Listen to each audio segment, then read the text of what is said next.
Hi, everybody. Welcome to Conversations with Bizzy. I hope you enjoyed today's story. And if you do, please subscribe. Here we go. I'm really excited, you guys, because we're going to call him John, but his official name is Dr. John Delony. He hosts his own podcast. He's a best-selling author of 2 books. He is a podcast host, a mental health expert. He has an undergrad in arts and humanity and psychology, and he has 2 PhDs, not just 1, but 2, from Texas Tech, and 20 years plus of counseling. That's a lot, huh? I wouldn't say counseling, but sitting with people, yes. Yeah. It's been a wild run, man. Thanks for having me on, EC. I'm so excited you're here. It's pretty interesting because you think about it. Our kids sit there and they watch us. I remember seeing my mom. I was born in 68. I'm a little bit older than you are. And her being all dressed up at a dinner party. And she was so happy, right? And that's when I saw drinking. It's like, oh my gosh, I can't wait to drink because my mom's finally happy. She has a pretty dress on, right? She has a pretty dress on. And this drink, that's the magic. I can't wait to be a grown up. Yes. Yeah. Well, I was thinking about that. My son knew me as a dean of students and as a professor. My son's been with me. My daughter came along later, and she has some vague memories of me wearing a suit and tie to work, but mostly she just knows, like, Dad gets up on stages all over the country, and she came to a punk rock show of mine. I mean, so she has this very different, like, man, this is not normal. This isn't reality. It's strange how your kids experience you. And what you just mentioned is important. I think it's important for me as a dad that they always know I find joy in them because they're watching that. And I find joy in their mom, and I find joy just in our home, not in a particular device or a thing, in a meal or a drink or I only smile when I'm leaving, or because becomes part of their nervous system. And like you said, that becomes their North Star that's where there's joy. I'm going to go experience that. I mean, I can relate to that so much because I work with women and mommies, a lot of mommies, and they all talk about how their kids, they're like, my kids aren't really noticing what I'm doing. I'm like, oh, yes, they are. They are becoming it. They're not just noticing it cognitively. Their nervous systems are wiring around it. And that's a powerful responsibility of a mom and a dad. It really is. And by the way, your dog knows too. Your dog knows. Dogs are really good at reading people. Yeah, kids are too. Yeah. I love your book, by the way, and I'm going to just hold it up. And if I opened it, the entire thing is highlighted. The Non-Anxious Life. It is your second book. Your first book is Redefining Anxiety. And I find, for one, again, I was born in 1968. Nobody used the word, I have anxiety. And I'm using air quotes if you guys are listening to this. But there was no anxiety when I was growing up. What year? I mean, seriously, like my mom would never have been, if I had looked at my mom and dad and said, I'm feeling really anxious today, I don't want to go to school, they'd be like, really? I don't care. You're going to school. So when did the word even become popular in was it pop culture, or what do you think? When did the word? That's a good question. So I don't have I'm going to riff on that a bit, if that's okay. And maybe I'm wrong here, and your listeners will be like, oh, this guy's an idiot. I think our parents felt it. They had just been their parents were World War II survivors. And then there was just a collective, hey, anything that's not Nazis is fine. Everybody shut your mouth and go to work and do your job. And y'all's job is to stay at home and be quiet. And y'all's job is to go to the office and then come home and be quiet. And so I think we all felt it, but we were told it was normal. And so that started this inner, what is happening? And I've been doing just kind of an obsessive. I get pretty obsessive about a problem, and I've been obsessed with marriage. Is it still relevant? Is it still worth it? And come to find out, that little snapshot in the 50s and 60s, where one person stayed home, one person went to work, and there were these roles, and all the houses were perfect squares with little yards. That's the anomaly that has never existed before or since in human history. And we keep going back to that as the good old days. And it wasn't. It made us all crazy. Then you fast forward to this DSM, the Diagnostic and Statistic Manual, this manual that breaks down quote unquote mental health diagnostics, which was designed for two things. One, for researchers to talk to other researchers. So if you're studying depression in California and I'm studying depression in Delaware, we both are apples to apples. And it was for insurance companies to talk to clinicians, right? It was never intended to be on the internet and in every living room in America where people would read it and go, oh, I have that. I remember asking one of the guys who trained me, Dr. Andy Young. I remember asking him, hey, is ODD real, oppositional defiant disorder? Is that real? Or is it just like bad parenting? And he goes, no, it's real. And then he smiled and goes, and you've never seen it.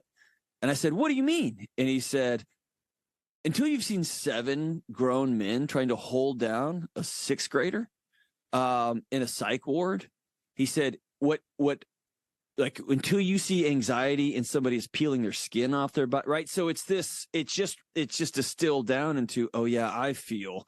And I think the phrase I feel, and then we added on as it's just kind of normed it, right? So I think, and then on top of that, we've created, and then social media comes out. And I think we are all legitimately going mad now, right? So we have created a world where all of our bodies are screaming at us all the time. So I think it's kind of all of it all at the same time. And we just reached this weird nexus where we just kept turning the heat up on the boiling water. And now that water's roiling and nobody knows how to get out of the pot.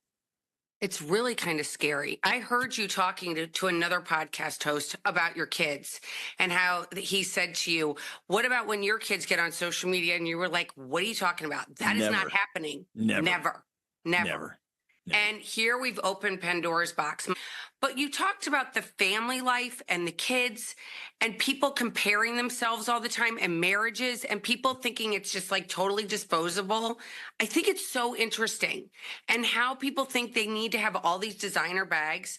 My husband said to me the other day, he's like, do you understand the company that makes Louis Vuitton is one of the wealthiest companies in the world? Yeah, don't you think? Yeah, it's just that was my Alanis Morissette. I love that. I love that. Yes, I love that song. I got it. I picked up on it. Yeah, we've just created it's some basic biology that has ended up on a planet that it wasn't designed to live on, right? Our bodies are designed to look left and right and forward and back and to make sure we're with our tribe, that we look about the same and we're doing about the same. All that's normal. What's not normal is these really fancy AI-driven algorithms that pump this stuff into your head. It's like, you're not going to be like them. You're not going to be like them. You're not going to be like them. I used to say this as a joke, but it's serious. Back in the 70s, we lived on, or in the 80s, we lived on a street. We all knew the rich family, and they were over there, and they had the cars, and they were nice. I don't know how rich they actually were. They may have just gotten credit, but they were nice. And it was cool. Like, oh, so-and-so's got a Cadillac now. Like, whoa, right? I remember when the Ford Explorer came out and we were like, those guys must be millionaire, right? Now, it's everywhere all the time. So you're not just keeping up with that one family on your street. You're keeping up with people all over the planet, and we can't do it. Yet our bodies are designed to tell us, you got to stay with your tribe. You got to stay with your tribe. You got to stay with your tribe. And so we weren't designed to live like this. We weren't designed, man, the most compelling quote I heard in all of the COVID mess was from my buddy, Mike Rowe, the Dirty Jobs, that guy. Yeah. Love him. He said something, and I just remember going, oh my gosh, we're going to have hell to pay for a century over this one. He said, when we told 38 million Americans that y'all are essential workers, you got to keep going to work. What we also did is told 300 million Americans, you know what? We don't even need you. Just go home. We'll mail you a check. And when we took people's purpose, like everyone wants to contribute to their tribe. Everyone wants to be a part of a thing that's helping the thing move forward. And we told people that, hey, 90% of y'all, we don't need you. Just go home. That check became proof that we don't have value. And that's a terrifying moment. So it makes perfect sense when we start looking around for value. We look at, well, what do you have? What do you have? What do you have? I'm going to get a bag. When we're looking at the math going, hey, you know what? We're probably going to need groceries. Let's just keep it for groceries, right? So I say it a lot in the book, but we've just instantly overnight created a world that our bodies aren't designed to live in. And we're trying to whack-a-mole all these problems instead of getting to the root, which is, man, you got to get out of the boiling water. It's just melting people. And what is that? Is that root anxiety, or what is that root? I mean, is it social media? What is it? I think it's multifaceted. I think it's this idea that, that's a great question. Probably I would say it like this. I think we've come to believe that mental health is getting all the right thoughts in the right order. And that's not true. You have to do different things. You have to go work. You have to have relationships. You have to believe in something bigger than yourself. You got to do these things. You have to become.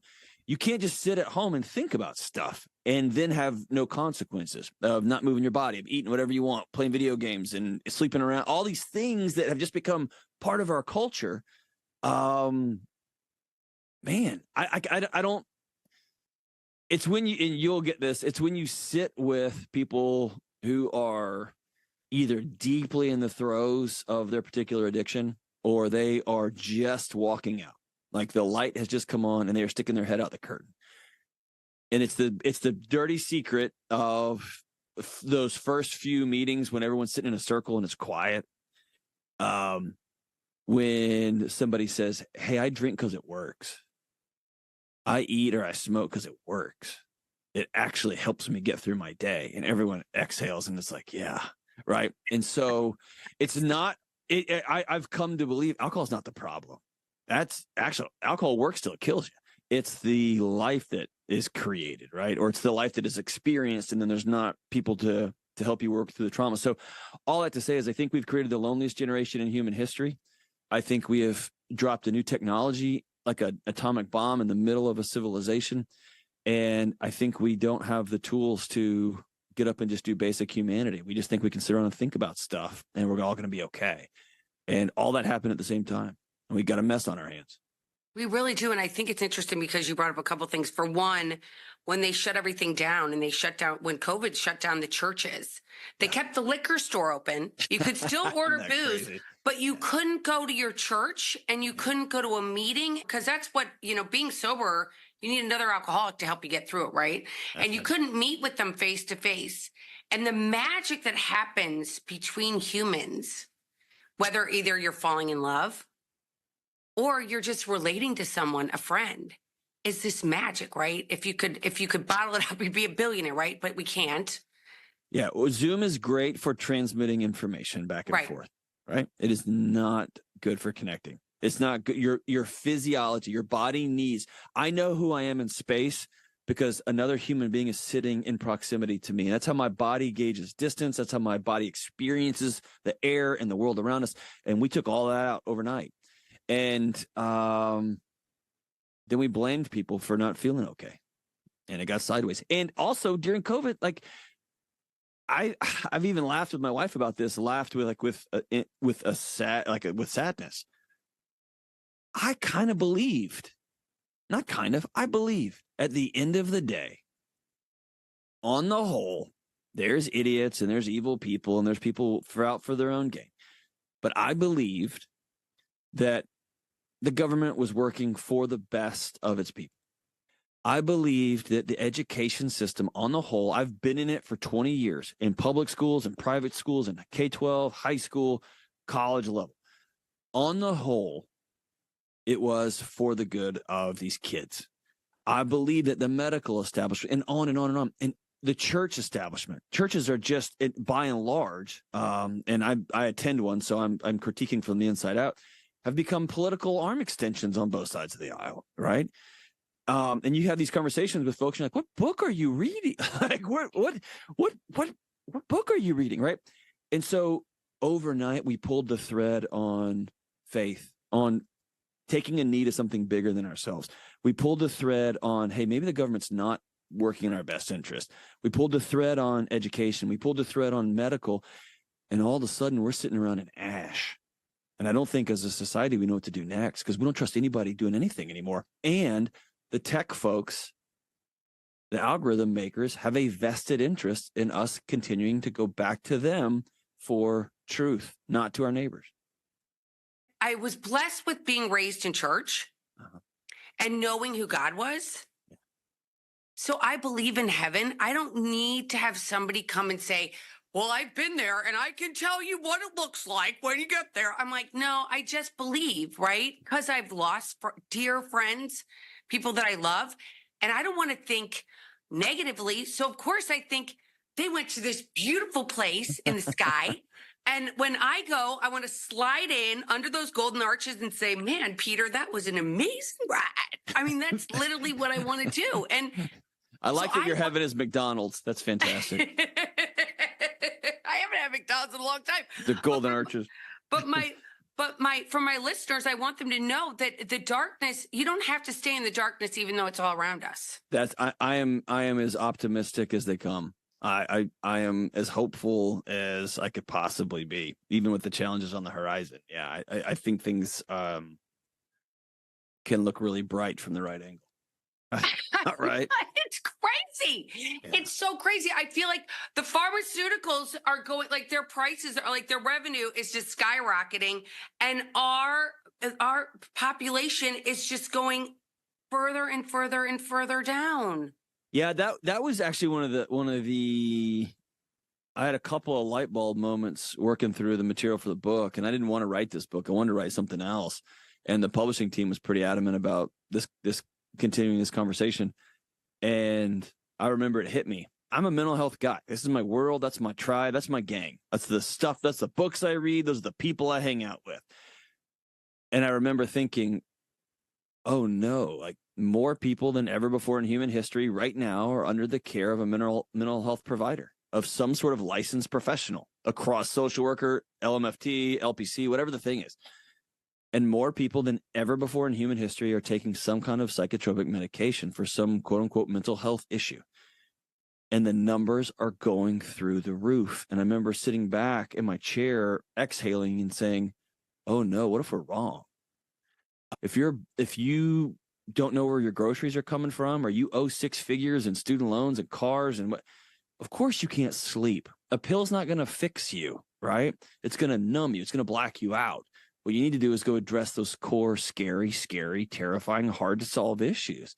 And that's where we are. If you don't ever move, your body's going to be anxious. It's going to try to get your attention because your body's designed to move and to exercise, to go out and walk and be a part of nature. So all these things that we have just completely extracted from the way our bodies have evolved over gajillions of years and just tried to create a new life all of a sudden. It's just not, it's not going to work. And so we have to do something different with our bodies. When somebody says, hey, your kid has ADHD, or me, if you Google ADHD, my picture comes up. My God.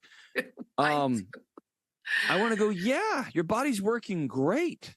It's trying to get this poor kid's attention that this structure that we've shoved these children in is destroying them.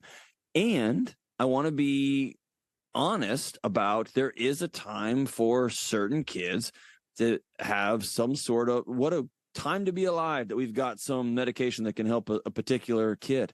But this just, we're going to dope all kids in mass so they will sit here and make these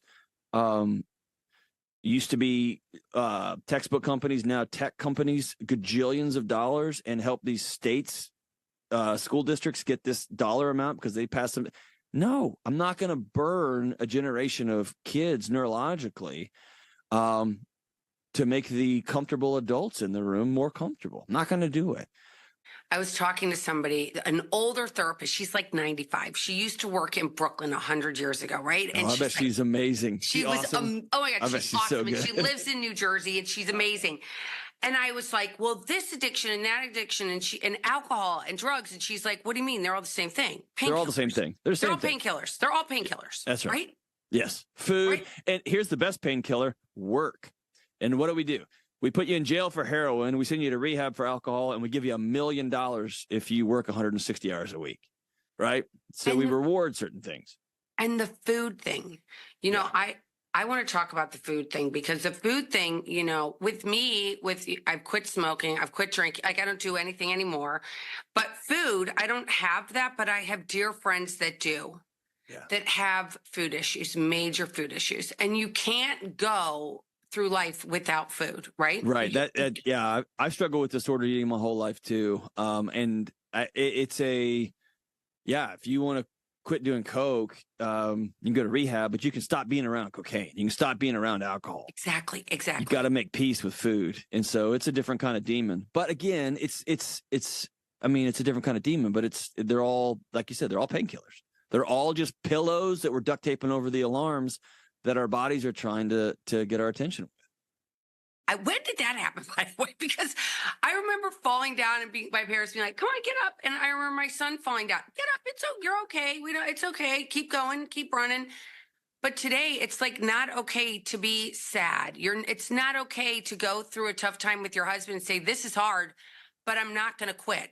I'm not going to quit. I'm going to keep going." We don't have a psychology for that. We don't you're touching a nerve. Like we don't have a psychology for, this is a hard season and it's okay. You and I are going to be okay. We're not right now, but our bond isn't broken. Our car's out of gas. We're going to have to stop at a gas station and fill it up. We're going to have to go change the oil. We need to get new tires. The car is still great. And we don't have a psychology for that because we've pathologized. We've made the enemy of human existence in the Western world discomfort. Any uncomfortable feeling has to be medicated away or solved. And we've gotten so comfortable that now we've started going after people for their ideas. Your idea makes me uncomfortable, right? Like your idea makes me feel sad or mad or angry. So I have to figure out a way to shut you up because we've gone bananas in it with this obsession about comfort.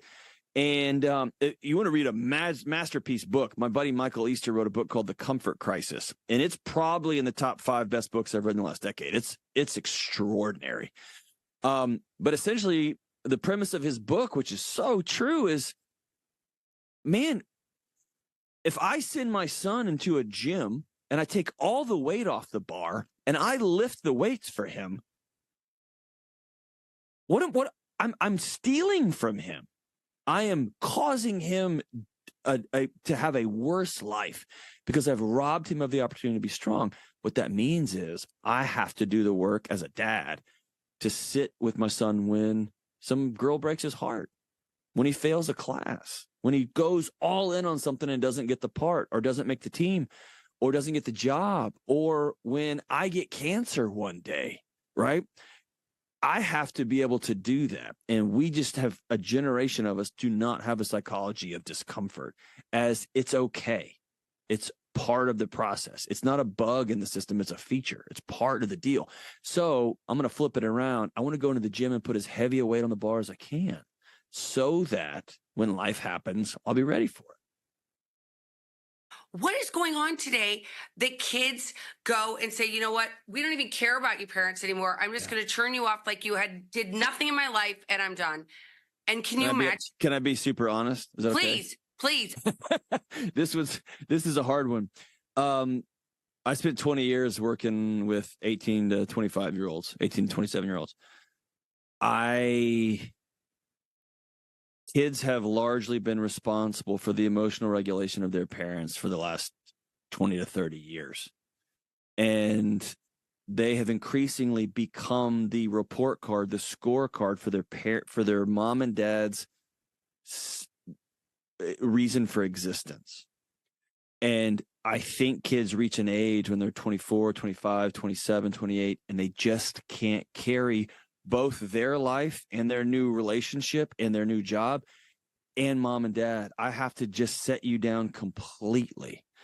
And parents will call and say, "Hey, what do I, like, my kid's got anxiety. What do I do?" And I'd say, number 1, fix your marriage. Number 2, if you're getting divorced, go get your own professional help because your kid cannot carry your friendship. They can't carry your adult problems. They can't carry your adult responsibilities. That's not their job. They're kids. They're children. And so I think it's making peace with, "Hey, I put a whole bunch of weight in your backpack as a kid that you shouldn't have been carrying. I'm sorry." And I think it's starting there. And then having to untangle, because when we get together, I get together with my mom and dad, man, I am 12 again instantly. And when my kids get around me, they are 4-1 again. I mean, instantly, just happened so fast. We just drop right into these roles.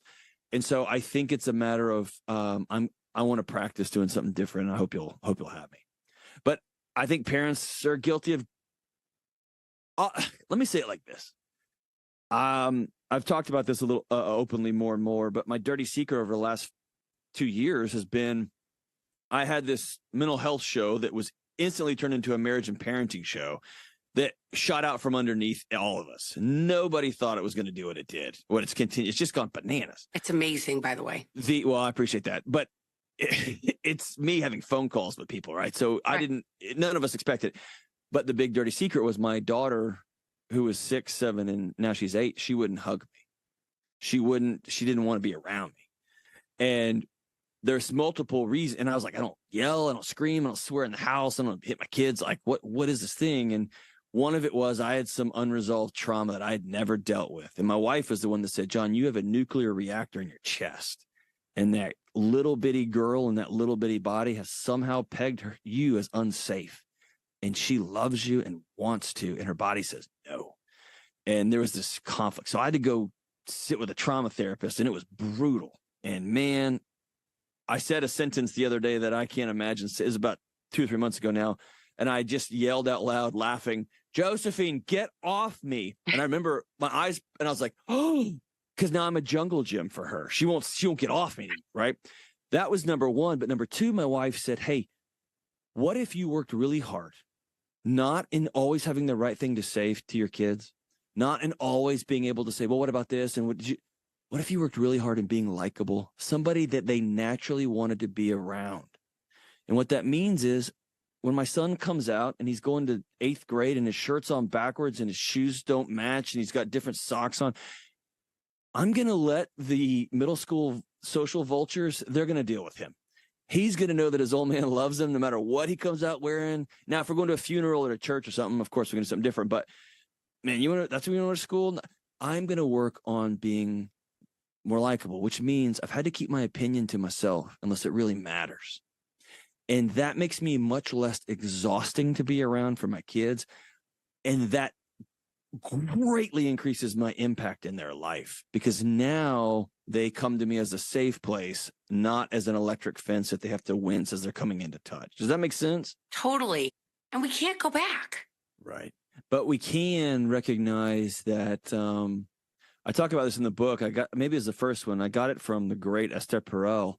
And she was talking to a couple, and you may have heard me talk about this. She was talking to a couple who had experienced infidelity, and the analogy she gives is the Twin Towers fell down on 2000 in September 11, 2001.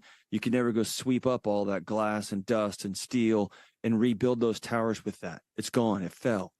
You can rebuild something new, or you can just walk away.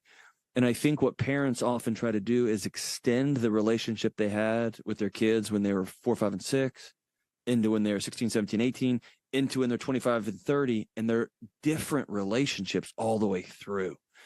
And so I think there's something magical about saying, okay, you're 27, you're married. You don't need me anymore. You do, but it's going to be different. I think it would be cool for there to be like a weekly or monthly letter on notebook paper in mom's handwriting that just says, dear son, I want you to know I'm so proud of you and I love you. I hope your new marriage is amazing. That's it. And week 1 will be annoying. Week 2, week 17, he might think my mom's insane. He might get a restraining order. But if not, what he's going to do, he's going to wake up in 36 months and have a shoebox full of letters. And the story his body will tell him is that woman never gave up on me. And that's a different story than I've got to carry all her crap around because she's still talking about the divorce and shit, right? And as whatever the thing is, parents drop on their kids, right? I was with my son. There was a bunch of middle schoolers over the other night, and one of the moms came over to pick up a group of them. And my son said something, and I just popped off with a joke. And my son didn't even, he popped off with a joke back, and my wife did.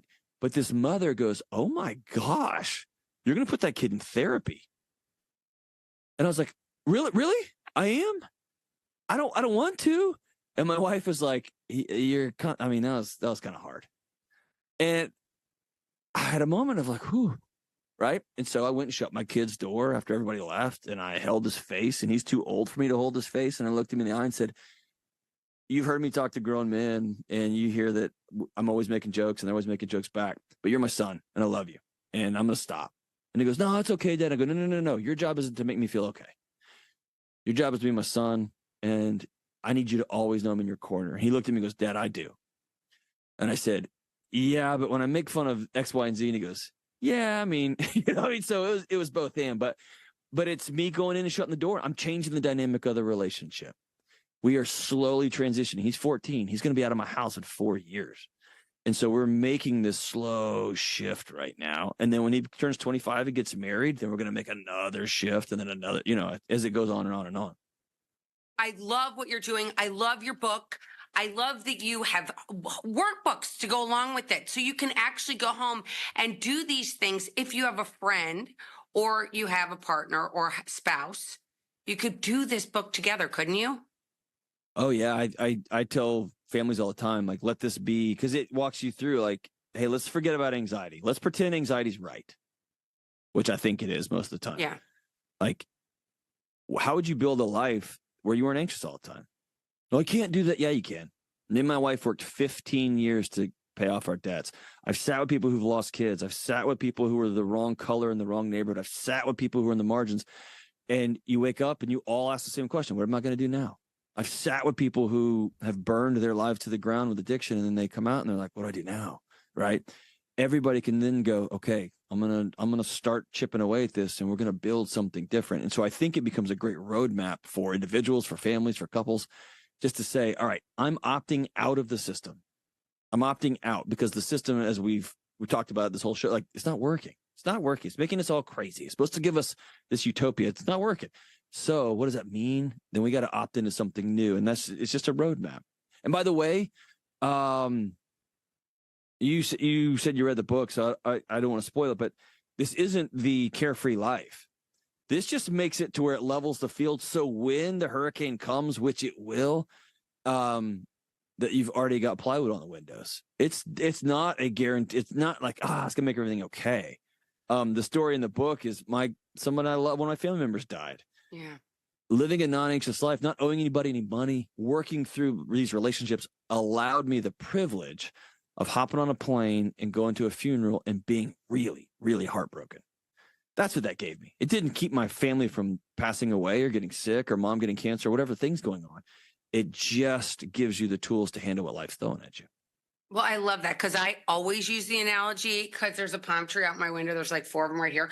And when I was getting sober, like that first year, I literally, I was planting my palm tree and giving it water and feeding it with like Miracle-Gro. And that was me because I have to weather a hurricane. Like this thing happening with my son. Did I go out and have a drink? No. Did I smoke a cigarette? I did. But I did not I did not. Felt so good though. It did. Oh my God. I had a couple packs. But that I put down again. I put that down again. But I knew that picking up the drink wasn't the answer. But I want to talk about the last thing, which is, and you talked about it earlier, is about going to church and God.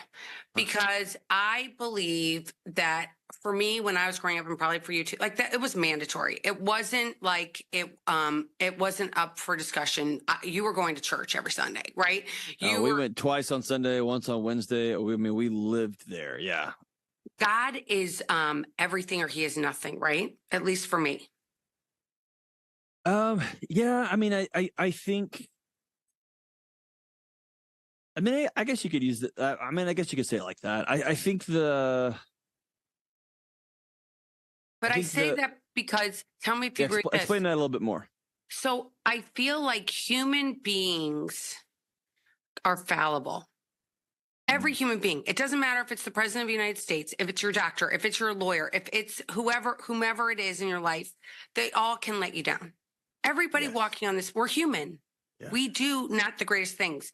But I believe that God, who I want to call Jesus Christ, but if you want to believe it's whatever you want it to be, Allah, Buddha, whatever, sure. But believing in something that you can't touch and you can't feel, even though I have to say I've felt God before, having that relationship with something bigger than you that you really respect. Yeah. gives you the ability to do this thing we call life Yeah, without without all the other painkillers, as we call them.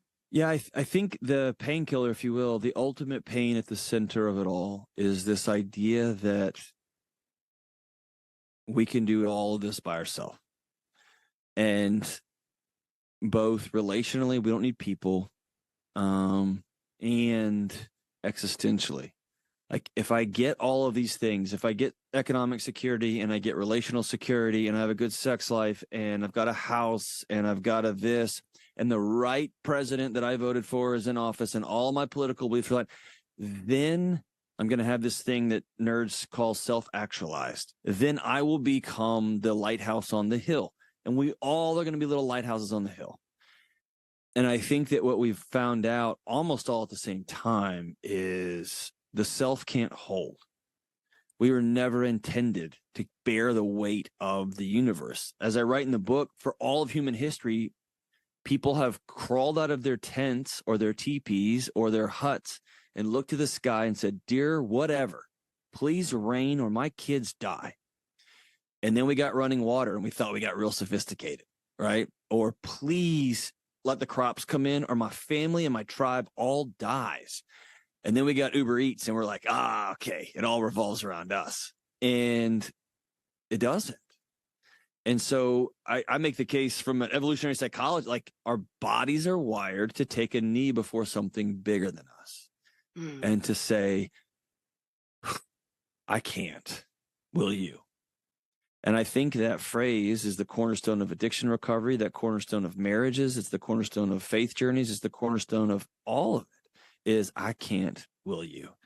And like my family is Christian. I think when it comes to politics, I think that it's become a new drug. It has become a drug on both sides. Now is the cornerstone of me getting well was answering that question, like taking a yellow pad and drawing a line down the middle and saying, what can you control today?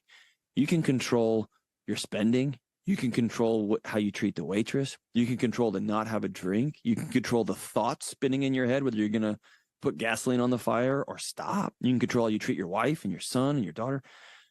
Chill, turn it off. What are you doing? You can't control the volcano that's erupting. Turn it off, right? What I can begin to do is to be a little bit better neighbor. And I can be, it's staggering to me the number of people who know every move in Washington and don't know their next door neighbor. Baffles me. We're not designed to live like that. And we don't know the people who live behind our house. Our yards touch and we don't know who they are. Or the people who live above us in the apartments. That's insane. It's madness. That means that the powers that be are winning.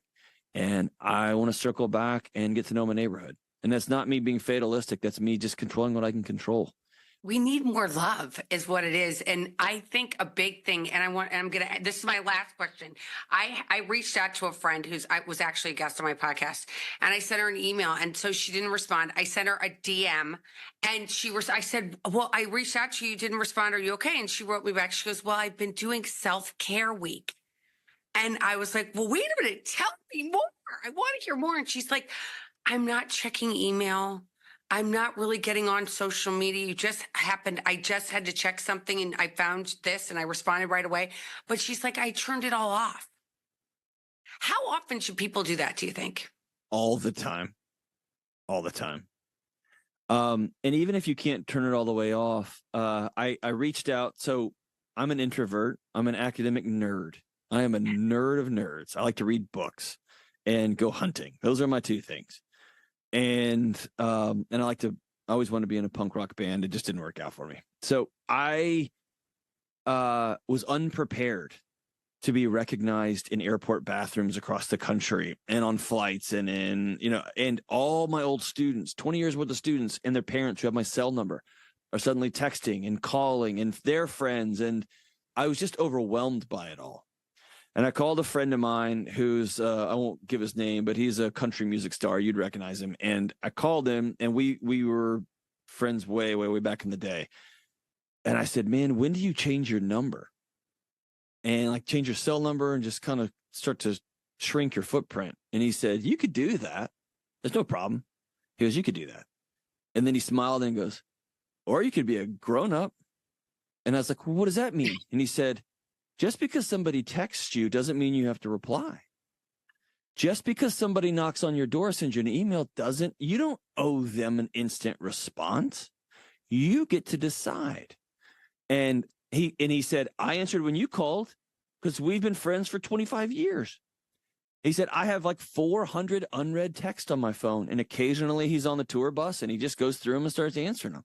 But it's this, I get to decide. And so I think like canceling everything, deleting all the apps and all that, that's kind of like just an arm swipe across the table. It's kind of like when someone first says, I want to quit drinking, you're like, all right, get away from everybody, everything, get away from like, and that's a good, like, just to control alt delete. You can't live like that over time. I have found more life in learning to ask myself, do you have time to respond to this right now? Okay. Is this more important than your wife who's sitting across the table from you in the restaurant? No. Are your kids going to be okay for an hour? If you don't trust God enough for your kids to be okay with an hour that you holding your cell phone, then you probably need to go back to church because you got some bigger issues you need to deal with, John. Right? So it's just become this practice. And here's the thing. You probably saw this on Instagram. It was fantastic. It was two actors talking to each other. And one of them said, I've just come to start telling people, hey, if you're really upset with me, if I say something in an interview or get frustrated, just shoot me a text. And if you don't have my cell number to text me, I don't really care what you have to say, right? It was this sense of like, everybody I've got 1 million followers on Facebook. I have 7 friends, and I've had the same 7 friends for like 20 years. Like, I don't know 1 million people. And I'm so honored and blessed every day that many people are watching the show and invested. That's so amazing. And yet I can't give access to 1 million people into my teeny tiny little heart. My wife gets that, and my kids get that, and my few friends get that. And that's the capacity I have. And anything beyond that is ego and me lying to myself and trying to become God of my own little world. And it's not real. And so I think most of us, more so than just control, delete. And if you're an addict, yes, you got to. But most of us need to take an inventory of what's important to us and what matters. And if a friend that we kind of talk to sort of ish gets mad at us, then maybe they weren't the friend that we thought they were. The friends that you really love, they're like, hey, sorry, it's been a few days. Hope you're doing well. What's up? Where have you been? I've been busy. What's up?